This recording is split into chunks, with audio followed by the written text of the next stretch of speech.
2023. 11 and I 7. love. 11 and 7. Those are good numbers too. 11 and 7. I see 11 everywhere, and 7 has always been like my comfort number. If that makes sense. Like whenever I see something like with 7, it's like a reassuring symbol. That's I see 3 and 11. 3 and is 11 in us. Yeah. We have a shared number. Also, I'm gonna be looking at the blue just to make sure it's recording. So if you see me looking there, don't think I'm weird. That's funny. We're both like, yep. down. Okay. So this entire episode is about mindfulness, Yeah. meditation. So it's just interviewing her. Okay, I'm so excited. Okay. Is this your guys' first interview? Like, It's our first like guest. You're our first guest. oh my Yeah. gosh, Yeah. that's so Amazing. cool. I love that. Hi guys, welcome back to Muscle Mommies. This is Nona. This is Audif. And our first guest on our podcast, this is...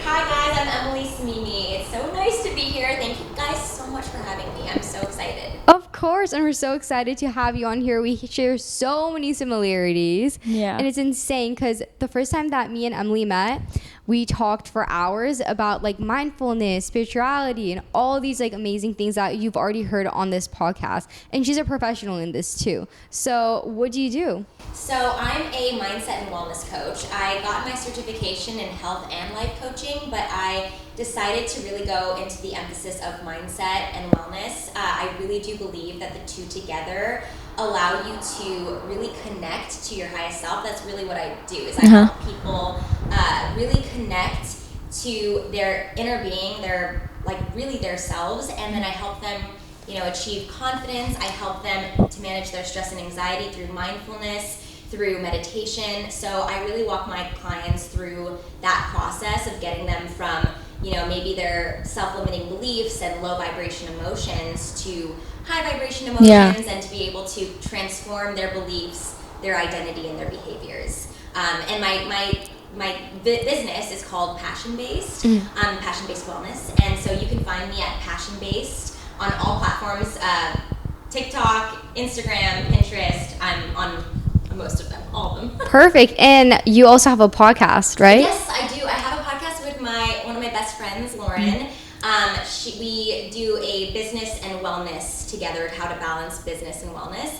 And it's called Trading the Tea podcast. Trading the tea? Yeah. Wait, I love the alliterations, which I love your guys' is because of the alliterations. Yeah. I just love the TTT. Yeah. So we did that because we just wanted people to understand that like there needs to be a balance when it comes to business. Of course. So we talk all about that, and we have a lot of different business women come on, and we interview them and talk to them about their process, how they got into their business, how they're balancing everything. So you can find that on Spotify. Yay! I love love that. that. So definitely go check her out on all platforms, and definitely give Trading the Tea a listen because so many interesting things on there. And let's talk about mindfulness. So a lot of people do struggle with that, and I believe that's important in all aspects, especially in like fitness and literally everything in life. So what tips do you have for people who are trying to tap into that? Oh my gosh, I have so many. So when it comes to mindfulness, first it's more, for what I've learned, it's more about self-awareness.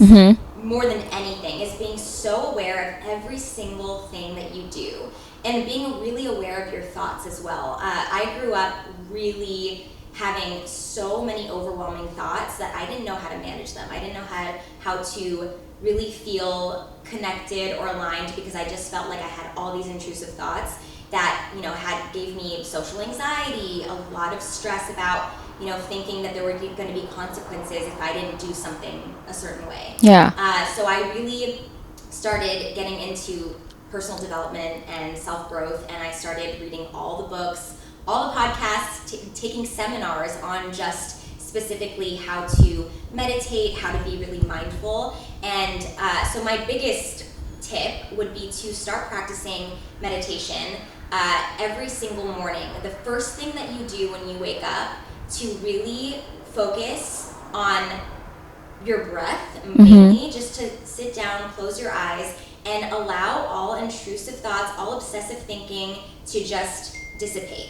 Because what happens is when we are asleep, all momentum subsides. So we're kind of stopping the the thought processes when we're sleeping. We go into dream state, but then we wake up and immediately those thoughts turn back on again. Right. So it's about going into really allowing that to be, like letting that go in that moment of meditation, so that way you can really show up in your day the way that you want to and be really, really mindful, because we, especially in our day-to-day life now, everything is so overwhelming. We've got social media, we've got friends, we've got work, we have so many different things that we need to balance. So it's really important that we're not doing everything like at heightened speed. We're not like doing everything like multitasking. Yeah, we slow it down sometimes. Yeah. We need to slow it down, or else life goes by super quickly. We Exactly. talked about that on our Oh my last God, podcast, yeah. word for word. It's a huge thing that we need to all be so aware of, and so it's great that you guys talked about that, because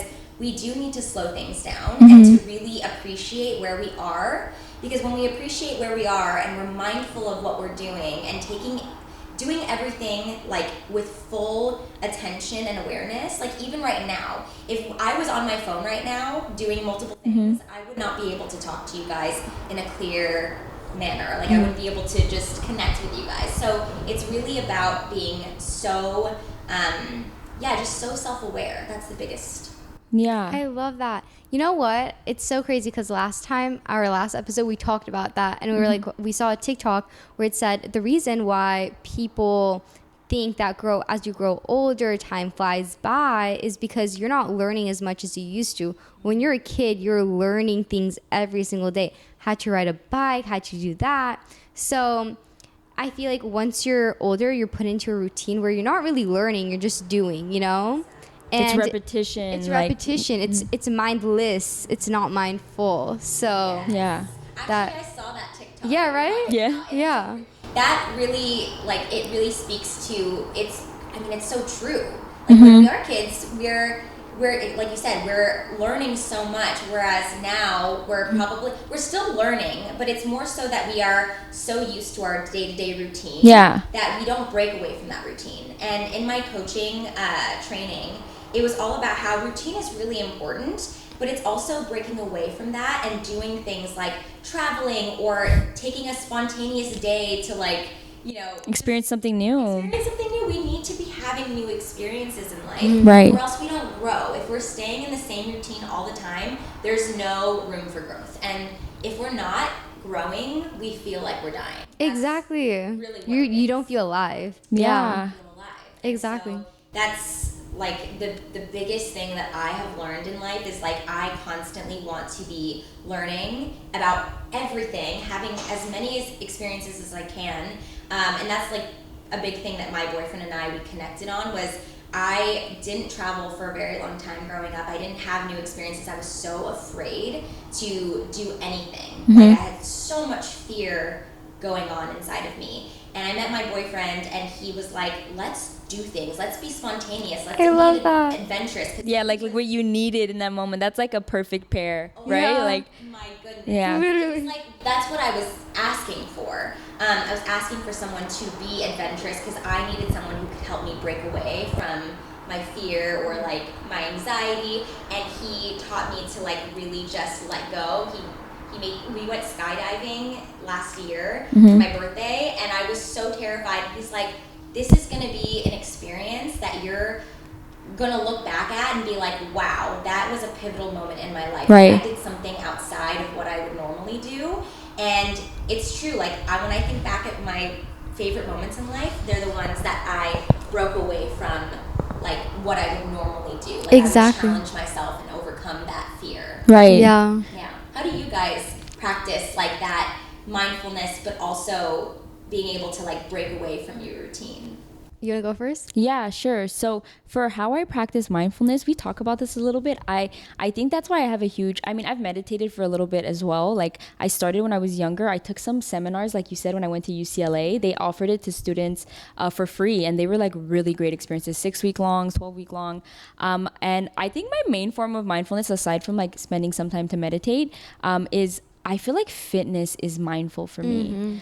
And it yes, it's so peaceful, and that little like serenity that of just doing exactly what I'm supposed to be doing and focusing on just that in the gym, is like moving the weights, walking on the treadmill. That is my most healing form of mindfulness. And I find that like I sometimes, honestly, that's my biggest struggle, is breaking away from routine. Because for someone like me, I struggle a lot with anxiety, like very similar to what you were sharing. And that causes me to have this fear of change.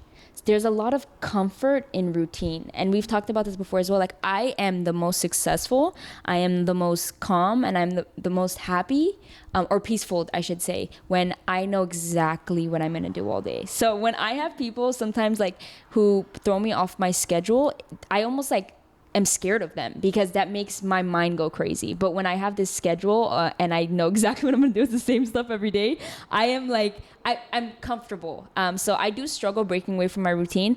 I have found that similar to you, I will appreciate people who can I'm peacefully break me out of that sometimes. Like, who'll be like, well, I don't care. Let's just take a little trip to Palm Springs. Let's just, that always helps me. But I do have trouble the most with that, breaking away from my routine.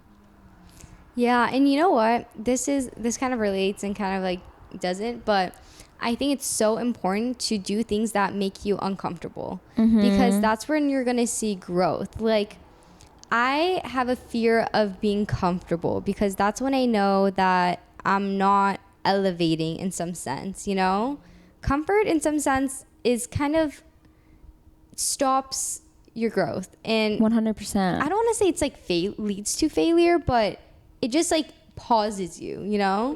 Absolutely. So I 100% agree with you on that.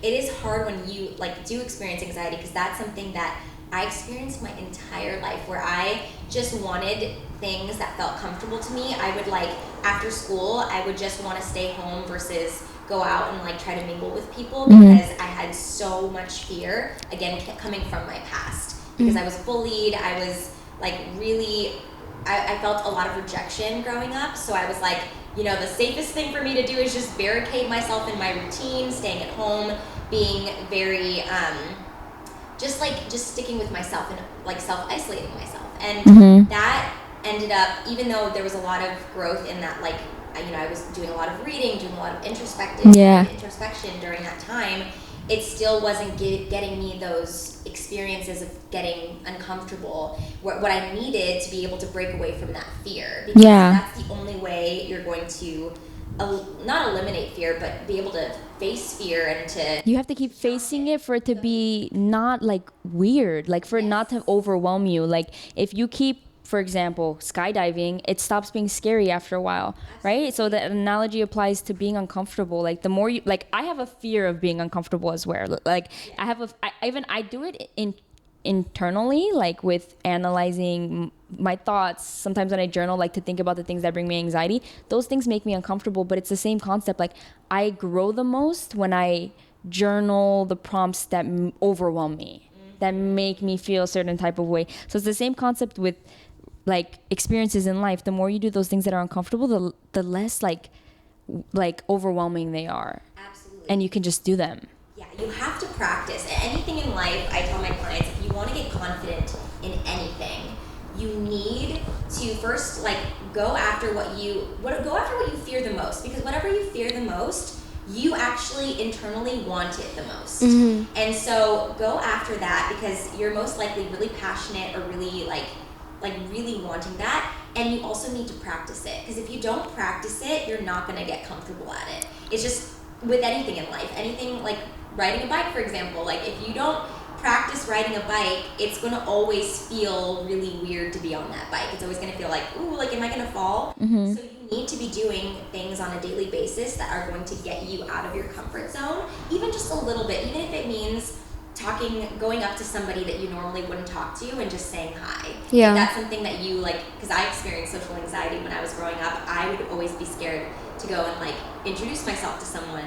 And so now I like introduce myself any point. I always challenge myself to be like, I'm going to go and talk to as many people today and ask them questions. And those end up being my best days, because I feel that I'm so in tuned and mindful of this other person, focusing on them. That's another way I practice mindfulness, is when I'm really in it with somebody, I ask as many questions and try to get to know them as possible. And then they feel appreciated Yes. in that moment. They feel nourished in that moment of that interaction. So that day I feel super like content and feeling really good. I'm like, yes, this is what life is connection, either with yourself or with others or with God, the universe. And I believe in like all different kinds. I think God, universe, source energy, inner being, higher self, I think they're all Interchangeable. they're Yeah. literally the That's same what we say all the energy. time. Yes, Yeah. 'cause they Yeah. are, and we are extensions of that source energy. Mm-hmm. So we are God. We are universe. Like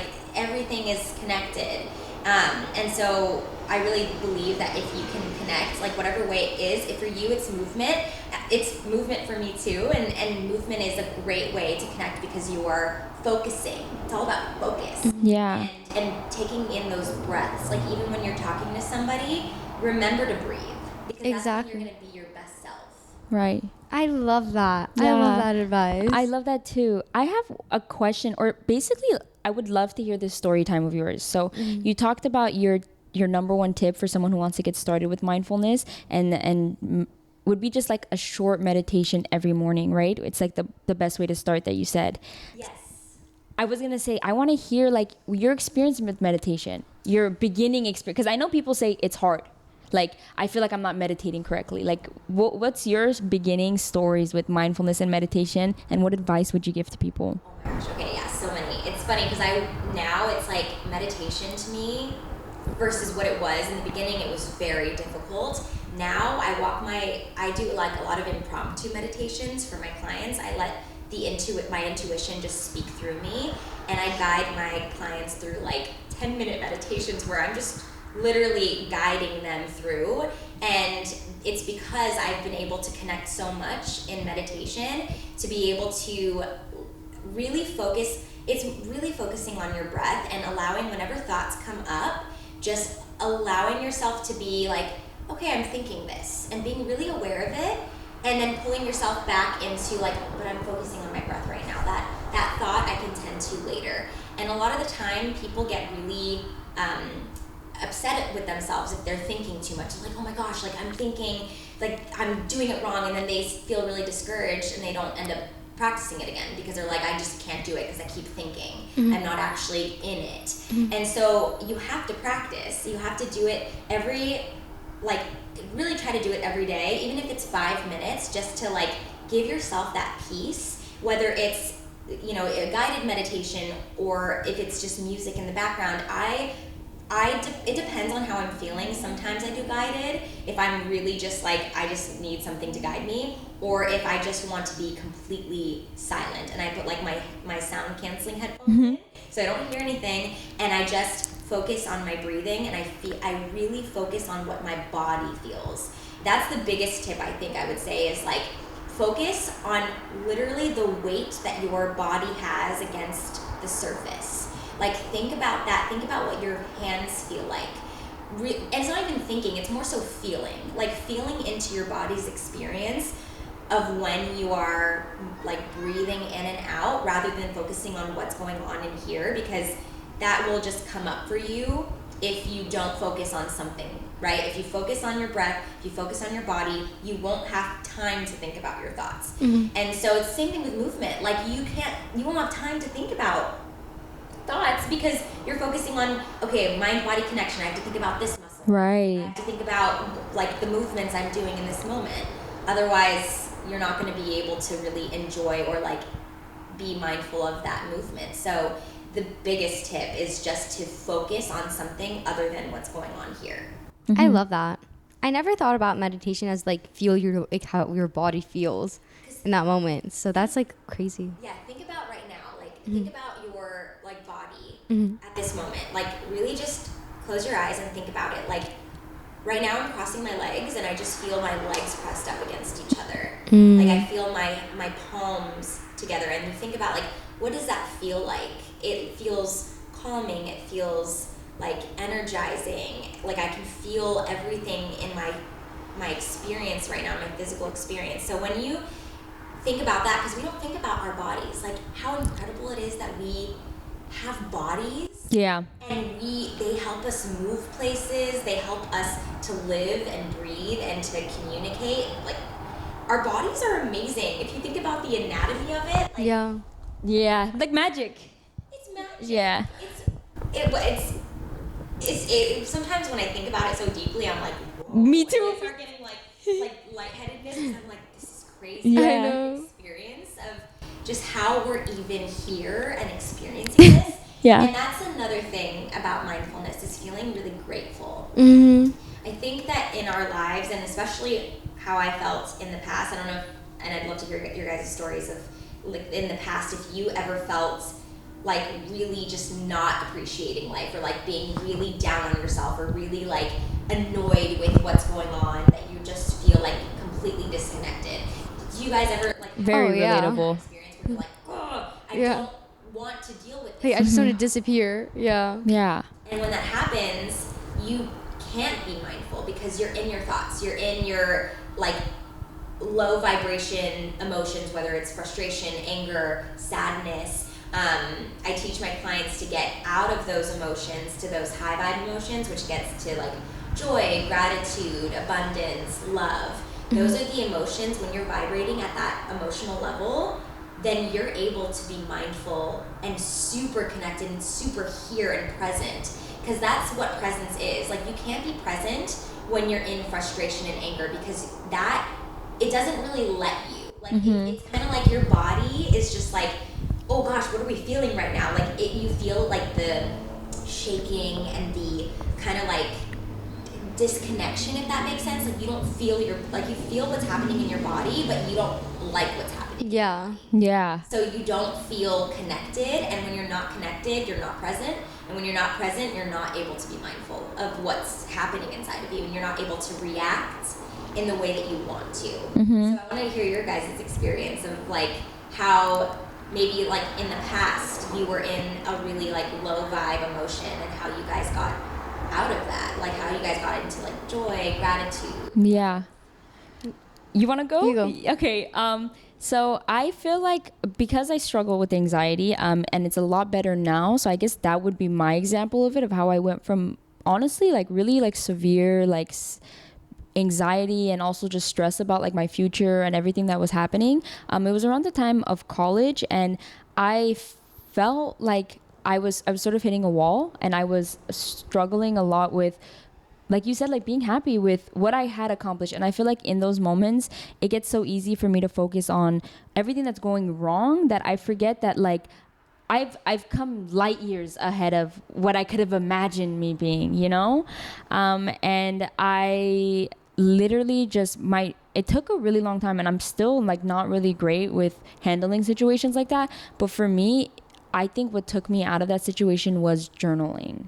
Like I have a vulnerability issue, but I think it's not to myself, it's to other people, right? Like I don't really share things, but I do feel like I'm very honest with myself. Like I'm able to realize what's upsetting me and why I'm acting a certain way, but I never really had conversations with myself. In my mind, I would acknowledge these things, and I realized that, okay, I don't talk to people enough. So I started talking to myself and journaling, and I think creating those conversations that I lacked is what started my healing process, which took me out of that, like, I'm not grateful, I'm really sad with everything that's happening, to, wait a minute, like, after I had these conversations with myself that I never really had with other people, I was like, it almost like opened a door. Like, it's not like those things disappeared. It's not like while I was writing and journaling that I was solving my problems. I was really just writing the way I felt. And the more I would write, the more I would come to conclusions about the fact that maybe I was overthinking. You know what I'm saying? Like, it leads to, like, I'm writing it and I'm just like, at the end of my statement, I realize, wait, like, I'm literally overanalyzing the situation. And all of those, just simply writing it out, led me to release those things. That's why I also think talking is really healing, even though I still struggle to do it now. Like, after journaling for a while, I realized that, hey, like, talking to people about your problems, like, that's why I believe in speech therapy. Like, you know, I think talking to people about your problems solves problems. even if you don't come to a solution. So for me, it was letting go through conversations with myself. And it took a little bit, but I started to very easily be like, okay, it's not the end of the world. I've done this before. You know, like you see the patterns. You're like, I'm overthinking again. Literally. You see the patterns. That's beautiful that you're so self-aware of that now, and that journaling really helped you. And how about you? Like, what Okay. worked for you? I feel like my entire life I was in a low vibration state because I also like used to struggle with anxiety like a lot. And I feel like literally until like I got into fitness, like the thing is I've been into fitness my entire life, but the one thing that actually changed me was getting in the gym and doing like weightlifting. That like completely changed not only like my body, but my mind, most importantly. And by weightlifting, I kind of appreciated myself more and like appreciated like, wow, I'm capable of doing so many things. That changed how I thought too, and like made me become more grateful, you know? And by being more grateful and being more confident in myself, most importantly, because I felt weak my entire life. I was short, I was weak, I was just feeling horrible.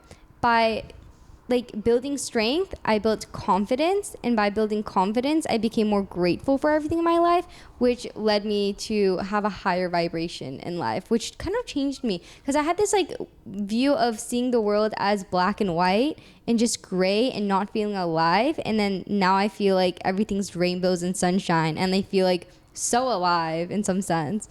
Yeah, and I feel like people sense that energy too. Yeah, because like Positivity is so contagious. Yeah. People feel your energy, even if it's like, if you're feeling down and you're like acting like, oh, I'm happy, like people can still feel Yeah. They'll be like, what's wrong? You know, like how many times has someone heard that? Or have you told Exactly. someone else like, no, really, like put the act away? Yeah. But I love that you are like now living such a purposeful and like confident and passionate life, because you weren't there, but then you did something, like you took action, inspired action, which was to start lifting weights, and that built your confidence, and then you started feeling grateful. And so that's what I tell my clients is like, confidence leads to feeling so appreciative and grateful for your life. And that, you know, confidence doesn't happen overnight. You need to be taking action on it. You need to be transforming. So I was saying that what I teach my clients, like that confidence is super important, and you have to take inspired action and transform and it can work vice versa. You can start taking inspired action, and then the beliefs, which happened for you, like you took inspired action and then the beliefs came after, like the transforming of beliefs, identity. But for some people, they have to transform their beliefs and identity first before they can transform their behaviors and like thus start feeling that confidence. So it really just depends on who you are. I think a lot of people sometimes really need a little bit more work on if they are so stuck in the past of like their low vibration emotions and like experiencing those like the things that people have said that have limited them. They've felt like they had to believe what people said about them.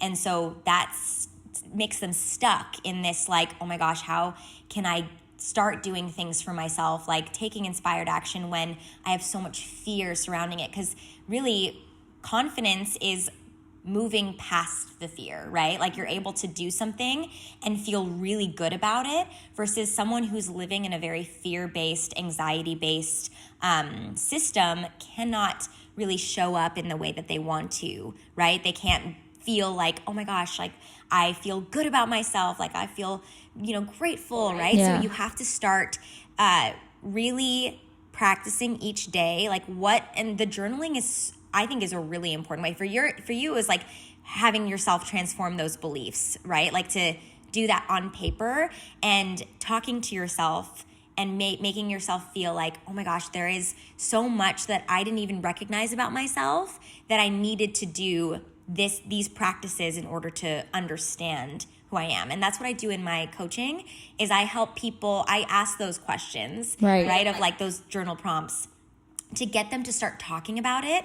And then I repeat it back to them. Like, this is what you said to me. And they're like, whoa, like I said that? Like I didn't even realize that that's how I was feeling, because when you talk things out, you'll say things, but you won't really understand it until someone says it back to you. That's why when I always teach people to start when you're like talking to someone, really active listen, like actively listen all the way where you can actually repeat back what they're saying, because then they could be like, whoa, like I said that. Like that's a whole other way of being mindful as well, is to be able to really listen to the other person and repeat back what they said and then ask the right questions, so that way they can be so self-aware of who and what they're thinking about.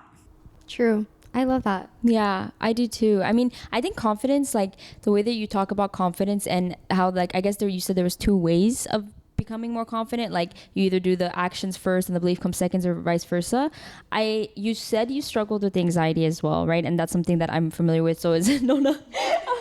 But I'm just wondering, like, so what was what was your journey out of being anxious? Yeah, what were you belief first? So take us through it, or at least, like, I feel like, but for at least this is a personal opinion, that first step is almost impossible. Like, what makes you think, okay, this needs to change? And then where do you find your solutions from for you? Like, because you seem to me like, if I had met you on any other day and the way she talked to me when she first came, like she was like so full of light, like so talkative, I would never think you had anxiety like in my life, or even struggled with it prior, like I'm sure you're in a way better place now. But like, that's growth, and I know that people listening who might think like, like everything she's saying is so relatable to me. I feel these things. I don't feel confident. It's like, how does someone get to your place right now? What was your first step? Oh my gosh. If I have to like start from the beginning, because if you had met me in middle school, for example, I'm like two different people. High school, another person. Yeah. College, a whole other person. Yeah. Me too. Yeah, you go through phases in life of figuring yourself out, and it's not just like there are moments in your life where you have to make a decision to change, and it's going to happen multiple times. Like, it's not something that like one day it's like, oh, this is my new thought process, like I'm going to just do something. Like, no, there's moments where you're going to like, even I know for a fact, like a few years down the line, I'm going to go back into that phase of like, wait, I need to be doing something. Like, I need to be taking action, or I need to be changing a certain belief, because beliefs are always going to pop up for you, depending on where you are in life, like, or the experiences that you have. So let me start from the beginning. Yeah, take us. Yeah, because there's so much. Okay, so background. My parents are my dad's from Iran and my mom's from Paris / Portugal. And so they came here to the United States a few years before I was born. And so having parents that didn't understand the system, right? They just didn't understand how schools were here. Like, everything was very different. I had to kind of figure things out for myself as well.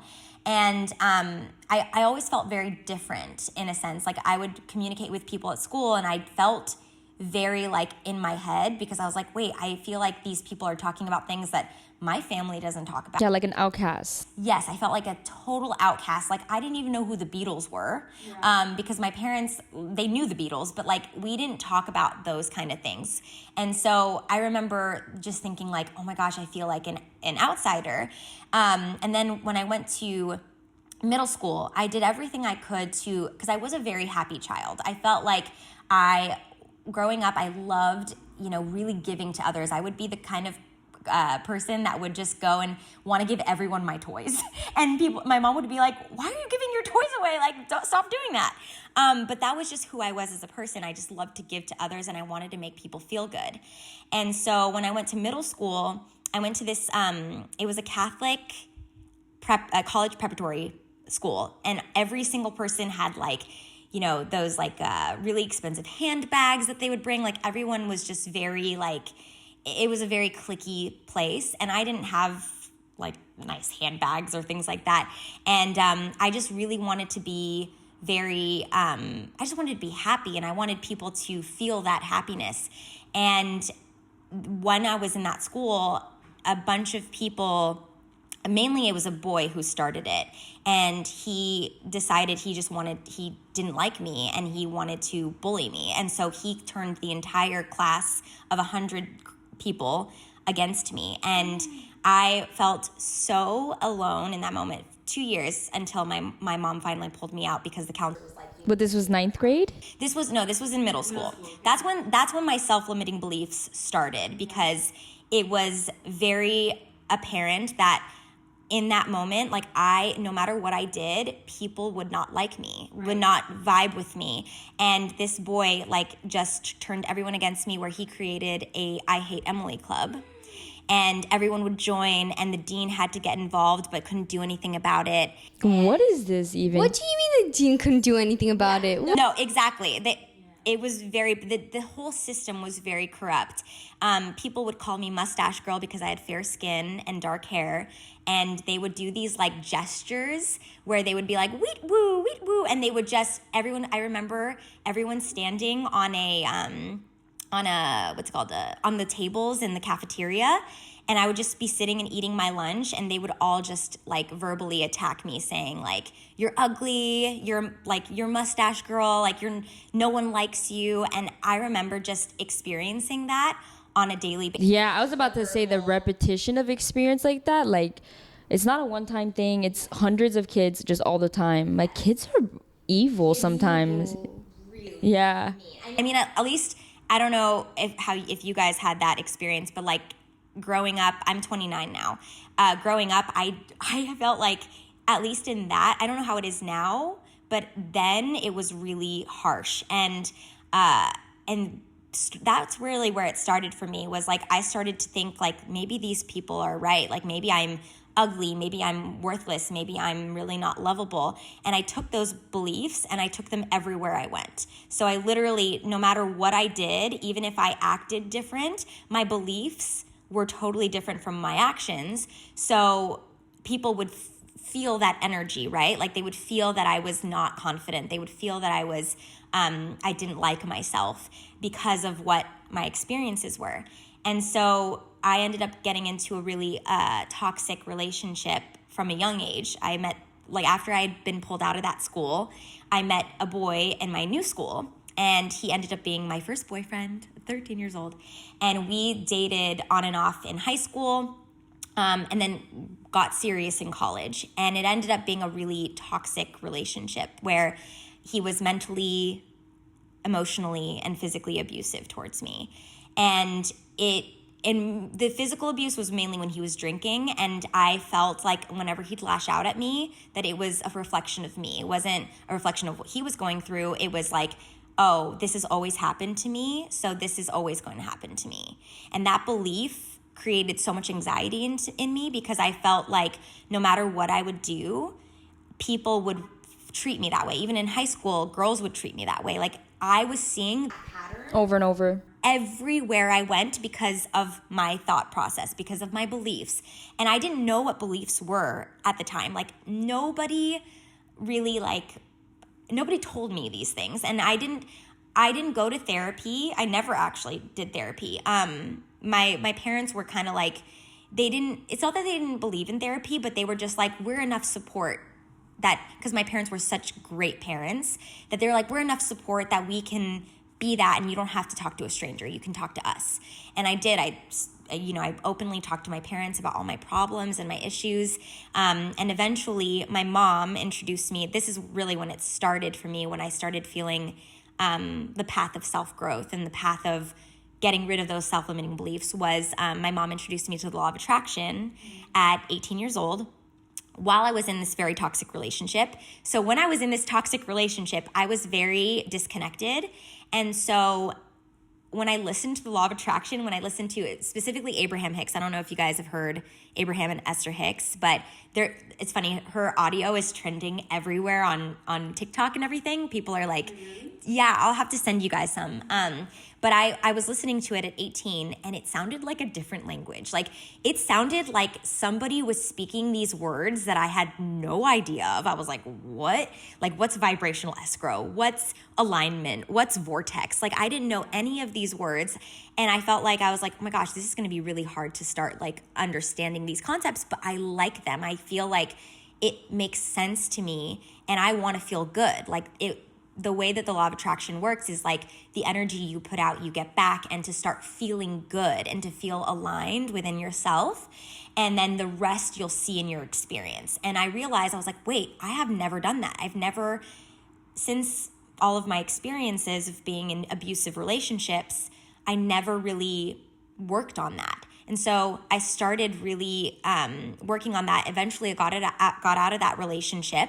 And around that same time, when I was getting into this like self-development, feeling really good about myself, the guy that bullied me in middle school, like the one who was the leader of the I Hate Emily Club, he reached out to me and he was like, hey, I know this is random, but can we grab coffee? Wow, no way.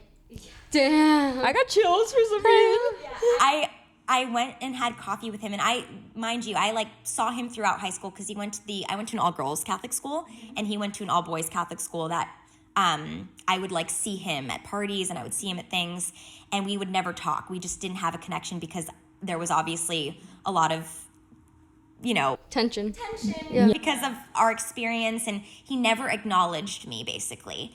And then he finally, like, we got coffee. I have a question. How old were you when he reached out to get coffee with you? I was around 21 years old. So college, okay. So time flew by. It had been since middle school, so 12, 13 years old. And I got coffee with him, not having any expectation of what this was about. And he was like, hey, like, I know this is really crazy and that we're seeing each other right now, but I just have to tell you, I am so sorry for everything I put you through. And it was not about you. I was going through a lot in my family life. Like, my parents were fighting all the time. I was extremely unhappy at home. And then when I'd come to school, because we always had all the same classes. We were friends actually at one point, like before he bullied me.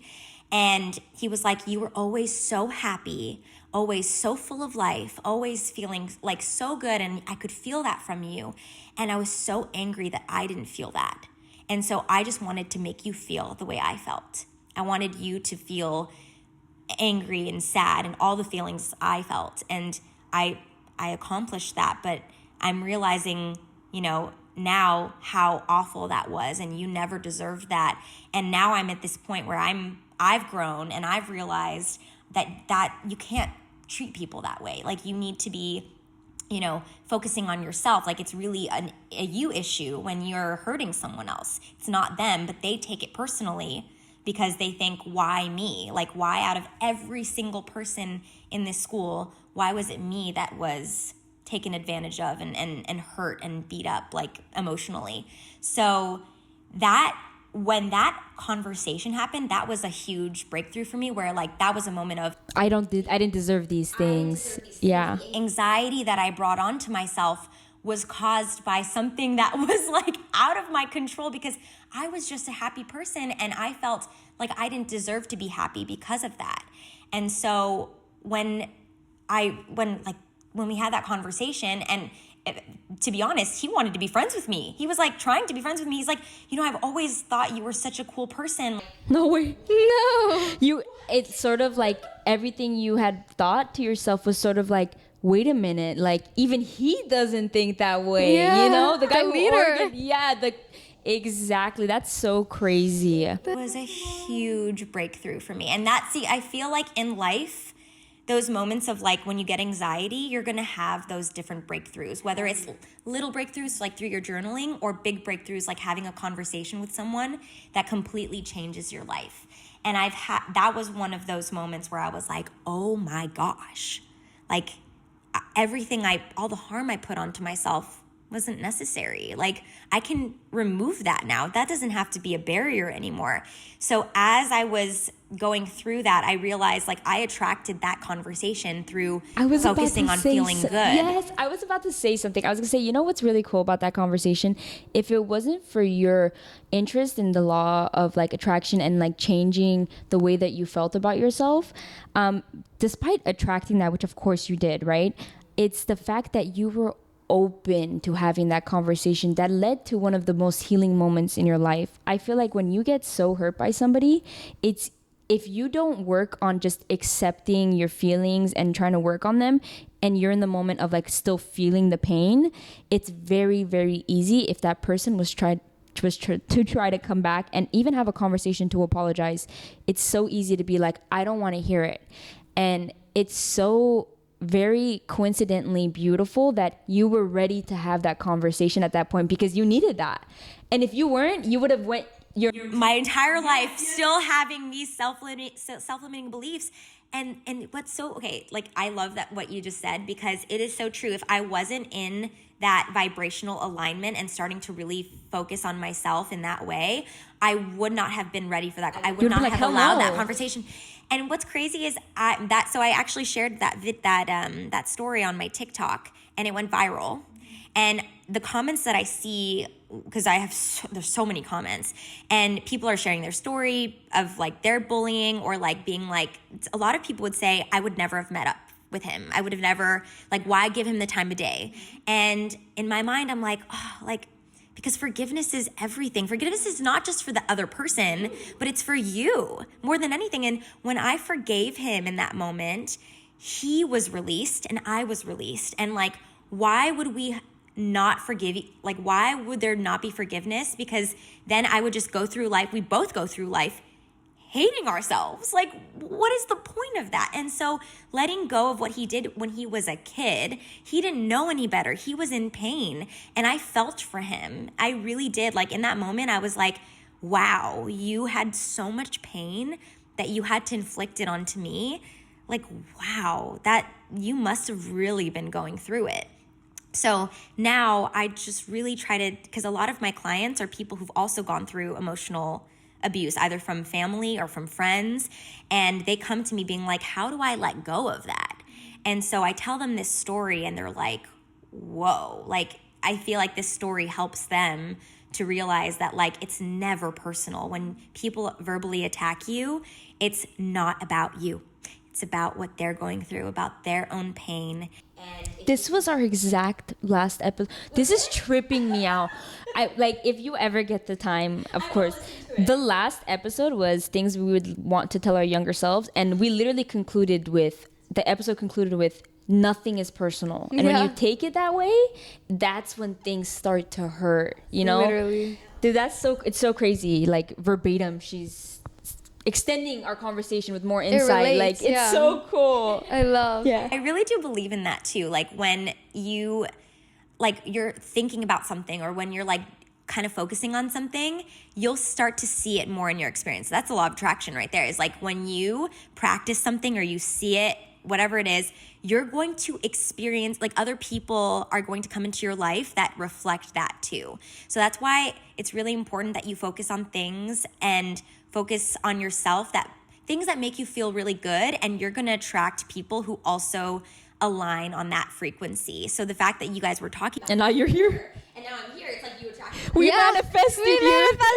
It's all about manifesting. It's like that's a huge part of my, I feel, at least for me, and that's what I talk about with my clients all the time, is like, manifestation is really a vibration. Like, it is really a vibration. So when you focus on things that you want in your life, rather than focusing on what you don't want, and like constantly thinking, oh, that life is always going to be this way.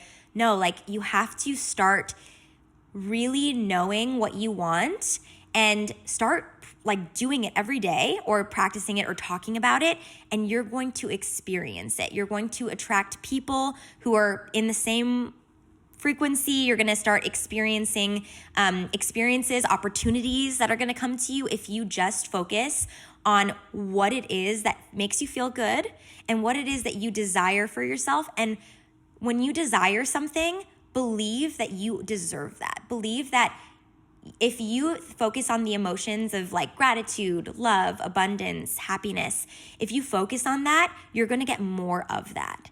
And so that's the law of attraction. That's manifestation. It's like focusing on that energy, and rather than, and it's okay to be in those low vibe emotions, right? Like, if you get sad about something, or if you get anxious, that's okay. It's getting yourself out of it quickly so you're not in it days and days and days on end. Because if that happens, it's going to be a lot harder to get to the emotion of joy and happiness, right? And your mindset ends up forming into the anxiety mindset versus the joy and gratitude mindset. So you want to start giving those, again, mindfulness is that tool to connect you back to those really good emotions versus like maybe if you're doing something like, say, for example, you're a big binge eater and you binge all the time and you constantly are getting down on yourself for binging and you start to self-loathe and like you start to talk down to yourself. And instead of giving yourself grace and being like, that's okay, like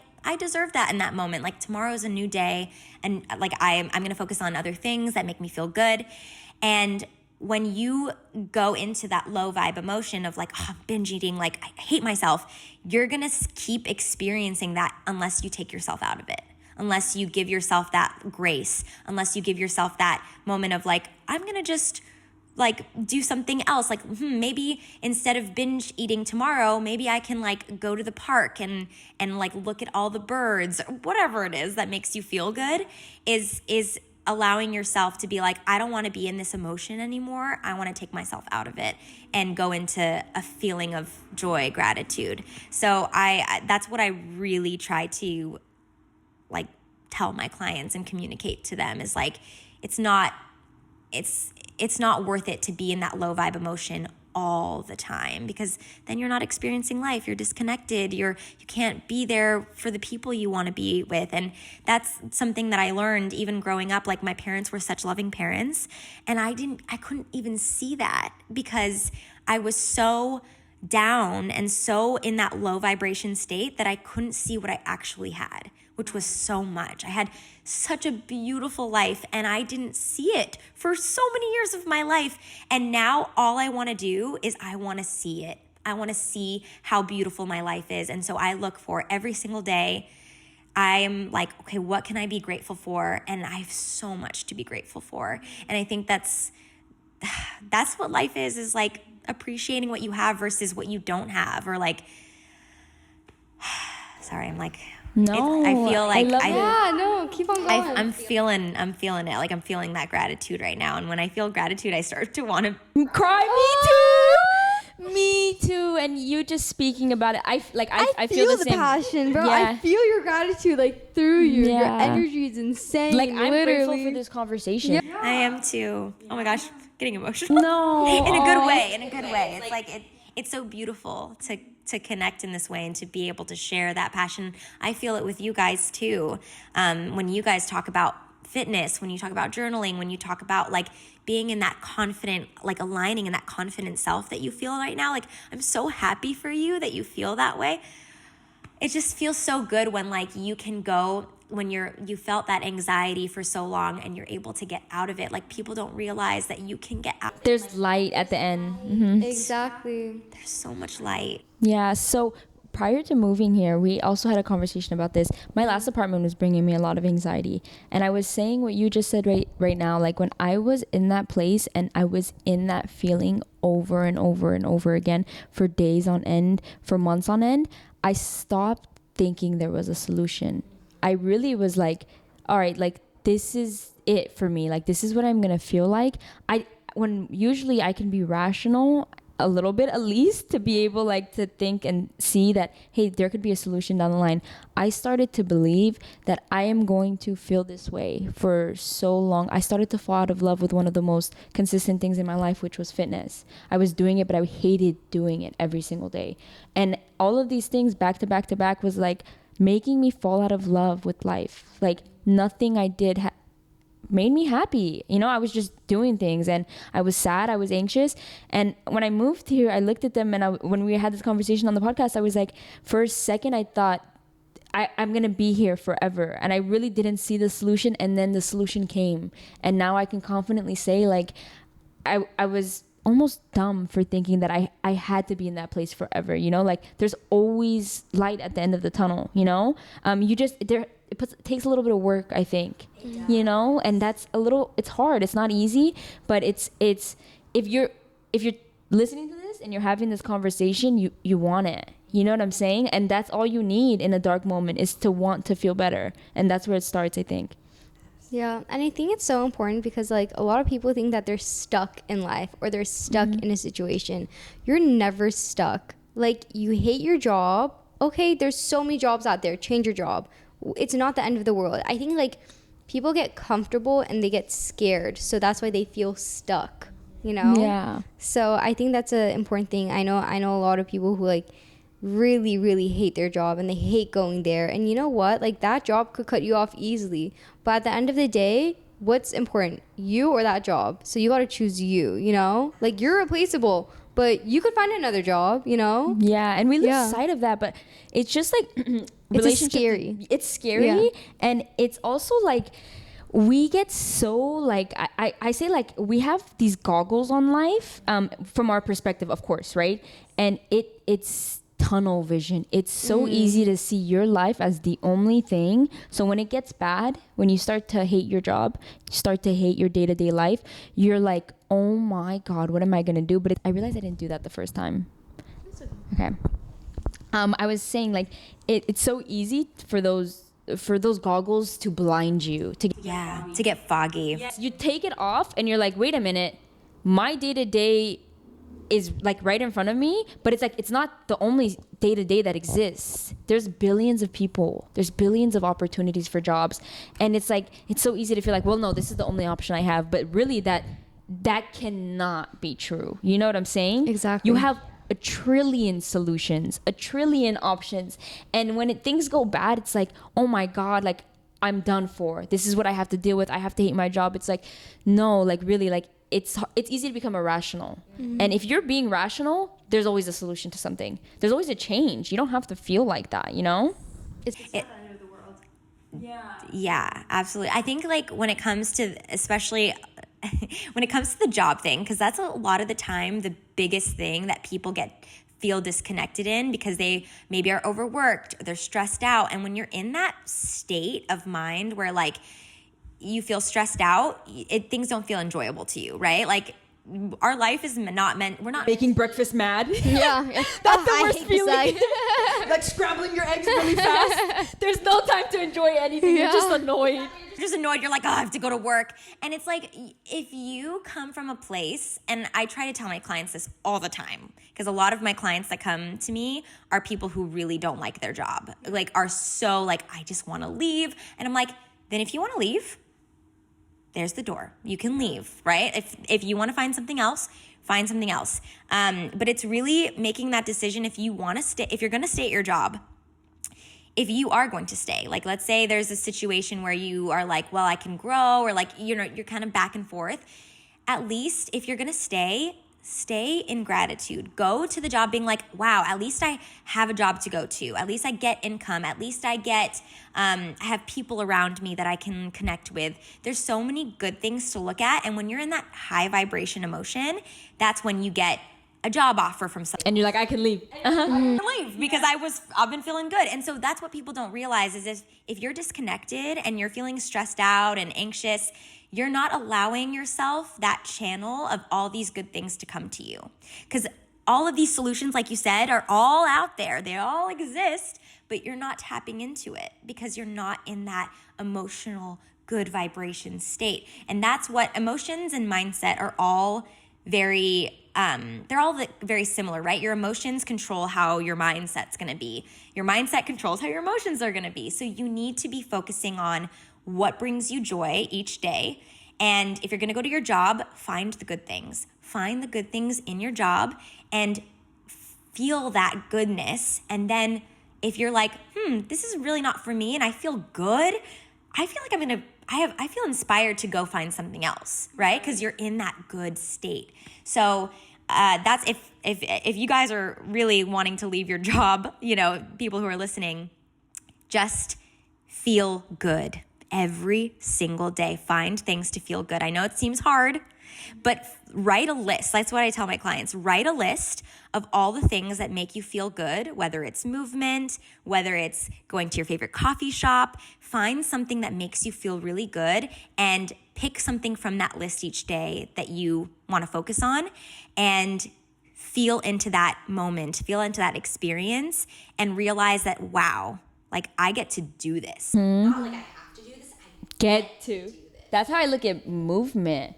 Like I get to move. When I look at my parents, my parents are like, they don't have arthritis, don't have any of that, even though they're old of age. But sometimes I look at other relatives, and I have like aunts who struggle up flights of stairs, so they have to take an elevator, right? And I start to think that I am lucky to move, you know? So even though those days where I'm like, oh, I don't think I want to go to the gym today, it's so easy after feeling so grateful for movement for me to be like, well, it's not that I don't want to, I really get to, you know? Like, I get this opportunity of going and moving my body this way. I'm so young, I'm so healthy, like, and it's so easy. Like you said, once you adopt that mindset, it's repetition, and then once it's in you, it's instinctive. You wake up and you're like, I get to go on my morning walk, you know? Yeah. And that's the thing is about routine. You can bring your routine anywhere. Even if you go travel, like if you want to move your body,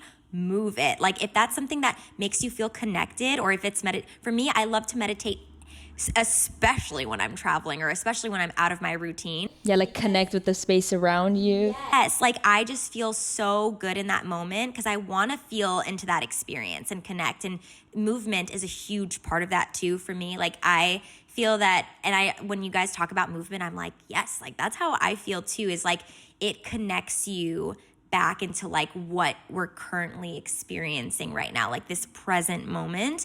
And so, you know, you do like, you look at your like other people who aren't like tapping into that, and you're like, wow, like we don't realize how amazing it is that we have all these opportunities in front of us. Like just to make that little tiny decision, like for example, this morning I was really tired because I went out with friends last night, and I was like, maybe I'm not going to work out today. But I ended up like being like, no, I'm making that decision because I know it's going to make me feel good. Yeah. And I'm so glad I did it. I did like a great workout. It felt so good. I showered after, and I'm like, yes, that is everything I needed to give me that energy and that like confidence to be able to show up here. And I feel like I would have been showing up differently if I hadn't done that movement today, because like I already had all this energy surging in through me that it was so easy to bring that here instead of having to like talk myself up or work myself up. Right. So everybody has their way of preparing for the day. And if it's meditation, if it's working out, if it's even like another thing for mindfulness is like even mindfully eating and feeling grateful for your food.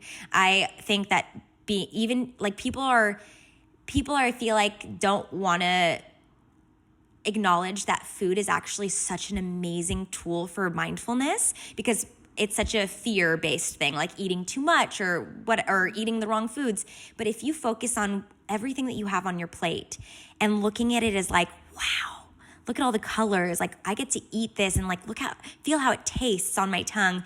If you practice that can also make you feel prepared for the day and feel that gratitude. Yeah, because you started off with just being grateful for your meal, you know? Exactly. We don't do that. We skip over those things. Yeah, we just like, I need to eat. Yeah. I'm gonna be late for something. I'm just gonna take it in the car and just like chug the smoothie. Yeah, we don't even like chew it all the way we swallow. Inhale it. Yeah, you inhale, and our body is not supposed to be in that state of like inhaling and like urgency like all the time, stressed out. And the thing is that our digestion turns off if we're not in a optimal healing relaxed state. So if we're stressed out all the time and we're eating on the go, our body's like, oh, we're in fight or flight, like shit's happening, I'm like break this food down. Yeah, I have to survive, so I have to store the fat. Like that's what people don't realize is like if you're scared about like gaining weight and all of that, like you're gonna manifest the gain weight. Counterintuitive almost. Yeah, but like legitimately, like cortisol and stuff like that. Well, yeah. If you're not taking those moments to either work out mindfully or meditate mindfully or eat your food mindfully, you're gonna feel that stress every single day, and it's taking you out of feeling joy and gratitude for your life. So you need to take your morning routine, which you can take anywhere with you. You can, and even if you don't do it one day, if you don't do it all the time, it's fine, but you'll notice a huge difference. You'll notice a shift. So if you decide if all I need to do is do something for myself in the morning that makes me connect, then that's going to shift my whole day. Like, why wouldn't I want to do that? Right? Like, take it. So, but it's practicing that, right? Like you said, repetition is the mother of skill. If you repeat it enough times, it's going to be instinctual for you to want to do that. It's not going to be like this is hard to do. You're going to actually want it. Your body's going to crave it. And so, I feel like you guys can attest that because like you move on a pretty regular basis, right? So it connects you.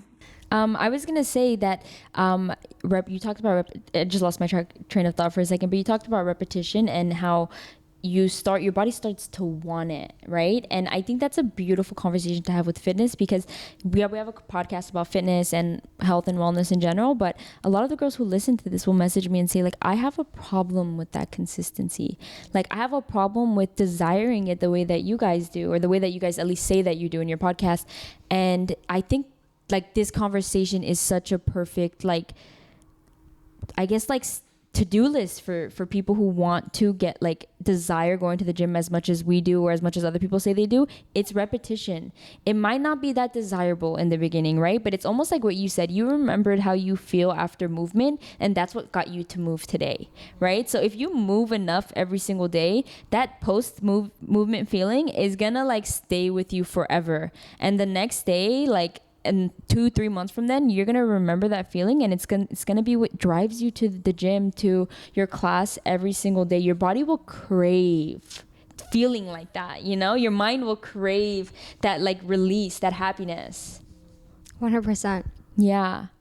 It's also environmental, in my opinion, because if you're like, for example, I was working at when I was 22, I can't remember. I was in my early 20s. I was working for Sun Life Organics, which is a really big smoothie shop in LA. It's like in Malibu, it's in Calabasas, it's everywhere. But I was working there, and everybody there was very much about wellness. Everybody loved to move their body. They loved to go surfing. They did SoulCycle. Yeah. And because I was involved in that community, I felt inspired to do it. It wasn't like, I think it's really important who you surround yourself with and the environment that you're in. Even like how you talked about being in your apartment and how like the mood was just completely not making you want to work out. If you change up your environment, if you change not change the people you spend time with, but like maybe focus on people who like really lift you up or have a certain lifestyle that you want, go towards those people, go towards that environment, because then you're going to want to do it more, and that's going to make it feel easier for you to go and do those things, and eventually you're going to like love it and thrive off of it, that you're going to like need it. And that's how I was when I was working at Sun Life. We got, at the time we got free SoulCycle. Like anyone who worked at Sun Life, you got to get into SoulCycle for free. And I was like, that's an amazing opportunity. And everyone would want to go. They're like, oh, like, do you want to go to SoulCycle with me? And I'm like, yes. Like, like it's so easy when somebody asks you, like, for example, you two became friends and connected through fitness because you both are like so inspired by fitness that like it helps that you're like, hey, do you want to work out today? Yeah, like let's do it together. So it's really important to surround yourself with people who are on that same path, on that same trajectory, so that way you feel more motivated and inspired to do it. Yes. That is so true. Yeah, and it's easy to find those groups of people. I think when you like, because for example, like how do you find that if no one around you, like what if everyone around you is partying, drinking, and you just don't want to do that? That's not what you want to do. You want to get into movement. You want to get into the gym. You want to get into weightlifting. And I think one of the easiest way to do this is maybe to just start going to the gym and talking to people at the gym. Talk to people. That's the biggest thing. People don't realize like you can talk at the gym. You can go up to people and you could be like, hey, like I like your fitness outfit, or I really want to do that thing on that machine, but I don't know how to do it. Can you teach me? Right? There's ways to connect with people, and that's how you get into that environment. You can't get into the environment until you put yourself in it. So you have to go, again, repetition, go to that place all the time, and then you're going to start connecting with people. You're going to connect with your body. You're going to connect with the place itself, and you're going to feel more motivated to do it. It's taking that inspired action and just being like, every single day I'm going to show up and I'm going to go to this place, and I'm going to, like, let's say one of your things is like, I'm going to talk to at least one person at this place. And that's going to change the level of your life, the quality of your life by doing that, because it also enhances your confidence. It makes you feel really connected. So do those things, like just make it an action step for you to do that each day. Like small little action steps, like little manageable things. You can push yourself out of your comfort zone to do that one little thing. Yeah, Agreed. I'm not even gonna lie, I'm gonna do this. Like especially because I said earlier, like I'm a very like routine makes me, one, it brings me peace, but it also like it just gives me like serenity. Like I know exactly what's gonna happen, but I'm gonna start talking to people at the gym. Like I really don't talk to people at the gym ever, and I spent years in there. That's crazy to me. Like yes, I've developed relationships because of the gym, but that's after like I went to the same gym for like 4 years. Eventually you're like, good morning, you know. Yeah. But like I feel like it's rude if you don't at some point, right? Like but I'm gonna start talking to people at the gym. I promise, I vow. Yes, vow to yourself. And it's for yourself, right? Like it's not for anyone else. It's for, I mean, yes, people will benefit from that. That's the beautiful part. It's when you show up for yourself, people will benefit from that. They'll get inspired by that. And then the world heals through those interactions. Imagine like people are so down about like, oh, there's so much, pain and awfulness and bad in the world. I don't want to see it that way. I want to see it as like, what can I do each day to make it so I can heal the world? Like, what can I do? What interaction can I have that can change someone's perspective, and that person can take that and completely change someone else's life? Like, what can you do each day to be better and to show people that they can also be better, and we can heal our world in that way? I really, really like that, because especially right now with everything that's happening and everything that's been happening, it's so easy to be like, the world is a crappy place, but good and bad can coexist. So if you see all that bad, it's just look the other direction and you can maybe see something that's good. You can maybe be the good. Exactly. Oh, Yeah. Be the good. be the good and the bad. Yeah. Yes. And the thing is that it's not about not acknowledging, because for example, when there's obviously some really terrible things that have happened in the last few weeks, a few months, just like the shootings and war, and it's just like the weight of that. The thing is, I'm a very empathic, I feel like you guys are that way too, very empathic, very sensitive. And the thing is that when I hear that, it really makes me, I'm like, oh, like it's so terrible to hear. And I'm like, okay, when I hear that, I'm like, what can I do each day to make it so that I can make someone happy? Like, because if you think about all of this pain, all of this war that is happening, is because there are so many low vibration human beings that have had pain inflicted onto them because of their family or their past or whatever. If we have to be the change. We have to stop it by being that healing force in every single person's life. Like we can only do it right now for me at least, I can do it on a local level, and we could do it through our socials. Like you guys have a really beautiful platform where you're reaching so many people that you are already changing so many lives because of that. And it's also doing it locally. It's also doing it within your community. And when you do that, people will start to heal more. Communities will heal. And our world eventually we'll get to that place. But again, there's so much pain that's happening that people need to start forgiving their past. They need to start forgiving the people that have wronged them, so they can start healing and go into this love and gratitude. Even when you've lost so much, don't let it take over you. Life is way too precious, and it can be so beautiful if you allow yourself to shift your focus onto something else. Right, especially because if you're focusing on what you've lost, I mean, it's easier said than done. Of course, it's okay to mourn, but it's like if you focus on what you've lost, you'll never get to have anything. You'll live your entire life in your past, and now you're removing yourself of opportunities of happiness and love. You know what I'm saying? It's like you're focusing on, this is what I like to think, especially when I think about people that have wronged me and that have really hurt me or done something that has caused me to be like almost like trauma. Like I think about like, okay, they took those moments away from me, And the more I hold on to that, I let them take more moments away from me. Like, I'm not giving that to them. Yeah, there's no animosity. There's no like grudges, right? Especially when you learn to move past it. But it's almost like you took enough from me. You know, you got to put your foot down. Like, the rest of my life is mine. Like, you took that big chunk, all right, keep it. But you're not going to take the rest of it, you know? You lose your sight of your own life, control of your own life. Exactly. It's like if you blame people, then you're, like you said, you're giving them the power.